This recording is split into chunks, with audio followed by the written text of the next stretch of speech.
Ponsel pintar hampir telah menjadi makhluk mitologis karena ada banyak sekali legenda tentangnya. Benarkah meredupkan layar ponsel bagus untuk mata, atau apakah ponsel pintar menyebabkan berbagai penyakit? Ini adalah beberapa pertanyaan yang ramai dibahas di berbagai tempat, termasuk kita bahas sekarang. Aku melakukan penelitian terhadap pernyataan tentang ponsel yang tampaknya benar di awal, tapi ternyata hanya buah imajinasi seseorang. Mari kita lihat bersama. Kamu mungkin percaya menyalakan mode kecerahan malam pada ponsel, bahkan pada siang hari, membantumu untuk tidak membebani mata. Namun, ahli optik tidak setuju dan menyatakan bahwa saat kamu meredupkan layar, bukannya menyesuaikan pengaturan kecerahan, tetapi kamu malah membuat matamu tegal. Ini terjadi karena kamu harus lebih fokus dan matamu harus bekerja lebih keras, yang kemudian bisa menyebabkan sakit kepala. Tingkat kecerahan layar yang ideal adalah yang sama dengan cahaya di sekelilingmu. Dengan begitu, kedua cahaya menjadi menyatu dan terasa alami bagi mata. Ada alasannya kenapa ponsel pintar disebut pintar, dan di antara semua fungsi praktisnya, ada kemampuan untuk mengetahui saat baterai sudah terisi penuh. Ponsel akan menghentikan arus masuk tanpa bantuanmu, sama seperti ponsel yang mati saat baterai lemah. Jika kamu peduli soal umur baterai, jangan terlalu sering membiarkan baterai kosong hingga benar-benar habis. Isi daya saat ponsel masih menyala.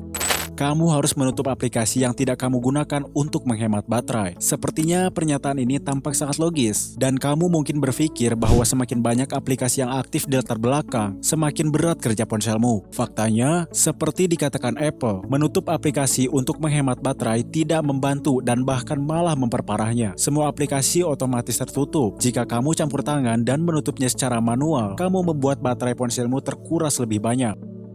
Semakin tinggi megapiksel kamera ponsel, semakin bagus kualitas foto. Saat membeli ponsel, jumlah megapiksel tampaknya seperti fitur ikonis yang bisa kita gunakan untuk mengetahui seberapa bagus kamera ponsel tersebut. Namun, fitur ini hanya penting bagi fotografer profesional dan kamera mereka. Untuk pengguna ponsel, bukan jumlah megapiksel, tapi ukurannya yang membuat kualitas foto lebih ideal. Megapiksel terbaik adalah yang terbesar, artinya lebih sedikit objek yang bisa tertangkap dalam satu foto. Memasukkan ponsel ke beras setelah mengeluarkannya dari air tampaknya terpercaya karena beras dikenal dengan kemampuannya menyerap kelembapan. Namun kenyataannya, partikel kecil dari beras dapat menyumbat komponen ponsel dan malah memperparah kerusakannya. Menggunakan pengering rambut juga tidak disarankan. Cara itu mungkin bisa sedikit mengeringkan ponsel, tapi juga akan membuat ponsel terlalu panas. Artinya, ponsel akan semakin rusak juga. Kedua cara ini digunakan karena orang-orang ingin melakukan sesuatu, apapun itu, untuk menyelamatkan ponsel mereka. Ide terbaik adalah meletakkan di rak dan membiarkannya kering. Kamu mungkin pernah dengar ponsel dan kartu kredit tak boleh disatukan karena garis magnet kartu bisa dirusak oleh ponsel. Ini benar untuk magnet kulkas atau magnet di dompetmu, tetapi tidak untuk ponsel. Medan magnetnya terlalu lemah untuk merusak kartu. Beberapa orang tak pernah menaruh kartu dan ponsel di tempat yang sama kalau mereka dirampok. Dengan begitu, setidaknya salah satunya akan selamat dari pencuri. Menurutku itu lebih masuk akal daripada cerita merusak magnet. Tapi bagaimana menurutmu? Radiasi elektromagnetik dapat menyebabkan risiko kesehatan. Organisasi Kesehatan Dunia atau WHO sudah mencemaskan pernyataan ini sejak tahun 1990 sampai sekarang. 25.000 artikel tentang topik ini telah diterbitkan. WHO menyatakan bahwa sampai saat ini tidak ada bukti bahwa medan elektromagnetik rendah bisa membahayakan kesehatan manusia. Namun, WHO juga mengatakan bahwa jika seseorang berdiri di dekat antena atau radar yang menghasilkan gelombang elektromagnetik, risikonya mungkin meningkat. Ada pernyataan populer nih bahwa ponsel 10 kali lebih kotor daripada kloset dan banyak koloni bakteri hidup di sana. Membersihkan layar ponsel dengan disinfektan mengurangi risiko terkena virus dan penyakit kulit seperti jerawat.